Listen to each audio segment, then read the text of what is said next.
In 2023, Saudi Arabia began accepting yuan for oil sales, not as a test, as policy. For the first time in 50 years, the petrodollar system showed a crack you could see from space. Most people think this doesn't affect them, that currency wars are something that happen to other countries, to economies far away. But here's what nobody's telling you. When the plumbing changes, everything downstream floods. And right now, 5 countries are ripping out the old pipes. I tried understanding Brics for months and kept hitting the same wall. Every article said the same thing. Brics wants to challenge the dollar. Okay, but how? Why now? And why should anyone care? The headlines made it sound inevitable or impossible, depending on which expert you ask. But nobody explained the actual mechanism, the real reason this matters to regular people who just want to pay their bills and not worry about reserve currencies.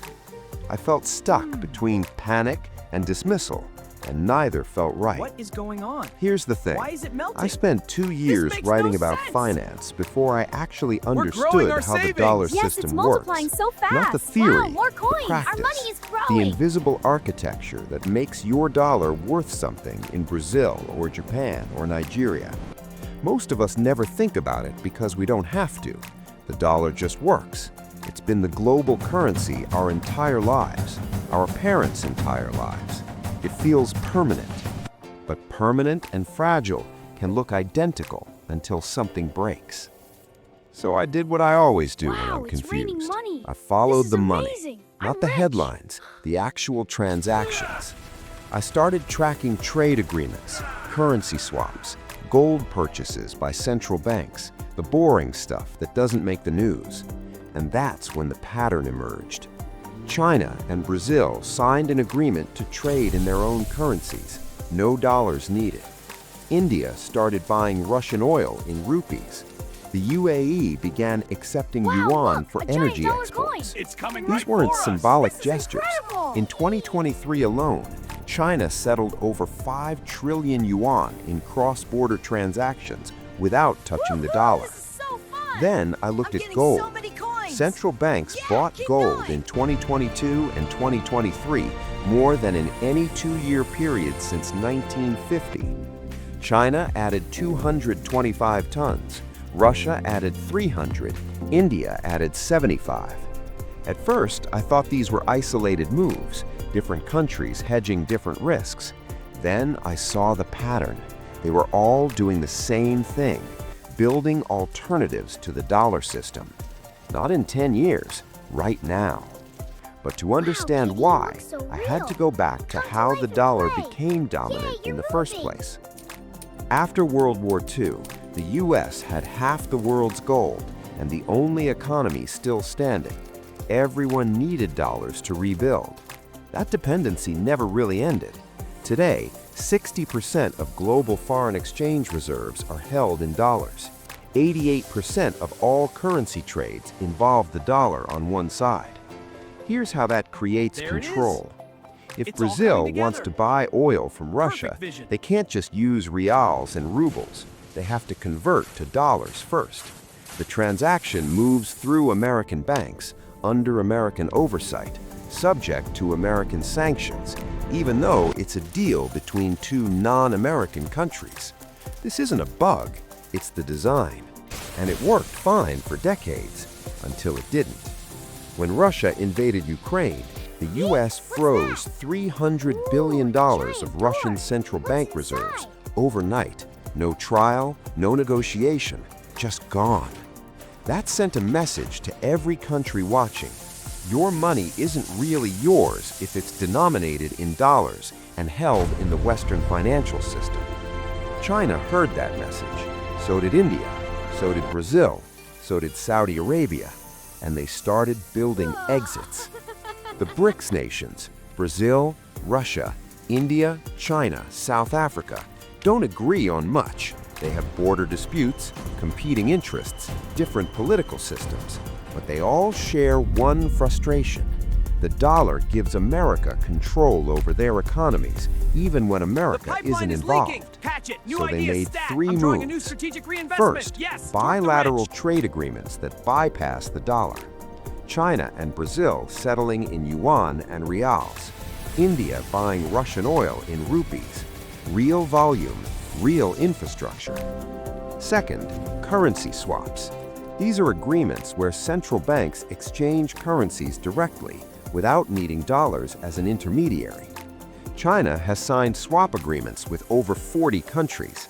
These aren't backup plans. They're active channels reducing dollar dependency transaction by transaction. Third, and this is the big one, a Brics payment system. Think of it like SWIFT, the messaging network banks use to send money across borders. Except this one wouldn't run through Western servers, wouldn't be subject to Western sanctions, wouldn't require dollars. Russia already built a domestic version called SPFS after being cut off from SWIFT. China has SIPs. Now Brics is working on linking these systems into a unified network. If they succeed, you'd have a parallel financial highway covering nearly half the world's population and a third of global GDP. That's not a competitor to the dollar. That's an alternative reality. Here's what I learned that changed everything. The dollar's dominance isn't actually about economic strength. It's about structural demand. When the U.S. government spends more than it collects in taxes, which it does every year, it borrows the difference by issuing treasury bonds, and the world buys those bonds. Why? Because they need dollars, because dollars are the reserve currency, because there's no other option with the same depth and liquidity. Interest rates are climbing. This creates a loop. That means our bills America will go up can too. borrow What will cheaply, we do? run deficits that would collapse other currencies, print money during crises without triggering hyperinflation, not because of superior fiscal discipline, because of structural demand for dollars. Economists call this exorbitant privilege, but privilege only lasts as long as there's no alternative. If even 20% of global trade shifts away from the dollar, that's less demand for U.S. debt, less appetite for treasury bonds, higher borrowing costs for the American government, higher interest rates, slower growth, real consequences for regular people who have nothing to do with geopolitics. Now, here's the uncomfortable part. The U.S. can't stop this by force. You can't sanction your way into being the reserve currency. The dollar's power is based on trust and convenience. The moment those erode, the system unravels. Brics knows this. They're not trying to destroy the dollar overnight. They're trying to make it optional. And that's actually more dangerous. Because this isn't 5 countries agreeing on a single currency. The yuan won't replace the dollar globally. China's capital controls make that impossible. India doesn't trust China enough to use the yuan exclusively. Brazil doesn't want to swap dependence on Washington for dependence on Beijing. What's happening is more fragmented, more regional, less dramatic, but more durable. The world isn't moving from one reserve currency to another. It's moving from one to several, from a monopoly to an oligarchy. And most people have no idea what that means for them. If the dollar loses reserve status gradually, it doesn't collapse.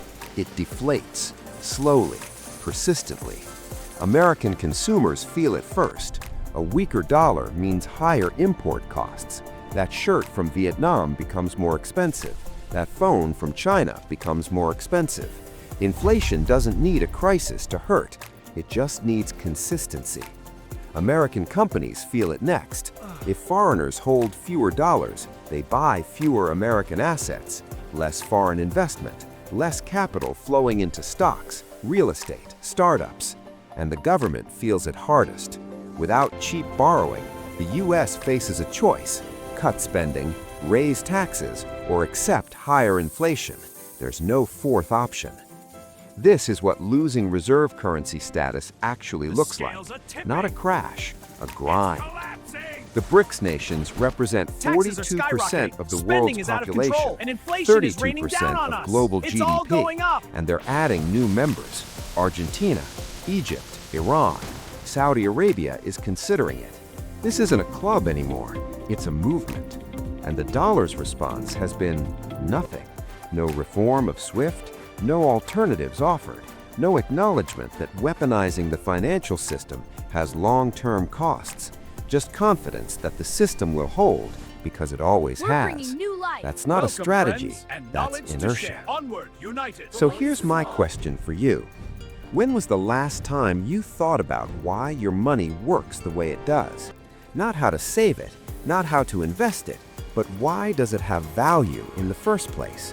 Why does someone in another country accept it? Why is it stable when other currencies aren't? Most of us never ask these questions because the answer has been the same our entire lives. But what happens when the answer changes? Wow, a dollar Because this coin. story Let's isn't take a over. closer look. In many ways, it's just starting So to get lively interesting. tonight. The dollar era probably Fresh won't flowers end just with a in. dramatic collapse.